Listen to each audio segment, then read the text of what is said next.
Next concept है हमारे पास groups. Groups क्या होते हैं, इसकी डेफिनेशन कंस्ट्रक्ट करते हैं।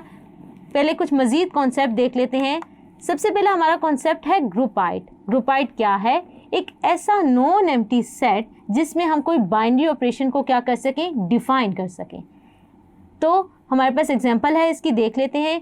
सेट ऑफ नेचुरल नंबर्स जो है, अगर हम उसकी बात करें तो हम देखते हैं वो क्लोज्ड है विद रिस्पेक्ट टू एडिशन। इसका क्या मतलब है, हमने क्या किया, एक binary operation set of natural numbers पे एडिशन डिफाइन कर लिया और वो हमारे पास क्या आ रहा है, क्लोज्ड आ रहा है विद रिस्पेक्ट टू एडिशन। यानी अगर मैं कोई दो नेचुरल नंबर लूँ, नेचुरल नंबर का सेट क्या होता है, 1 2 3 अप टू सो ऑन।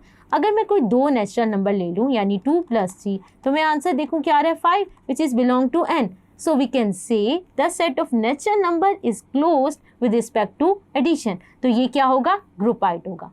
अगर हम सेट ऑफ नेचुरल नंबर्स की ही बात करें तो हम देखें क्या ये क्लोज है विद रिस्पेक्ट टू सब्ट्रैक्शन या नहीं। तो आइए देख लेते हैं। हम कोई दो नेचुरल नंबर ले लेते हैं। फॉर एग्जांपल अगर मैं 2 और 3 ले लूँ, 2 और 3 को क्या करूँ, सब्ट्रैक्ट करूँ, तो मेरे पास क्या आता है, -1, which is not belong to n।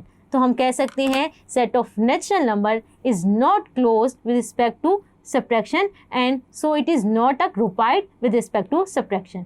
Hope so आपको ये कॉन्सेप्ट समझ आया होगा। Thank you.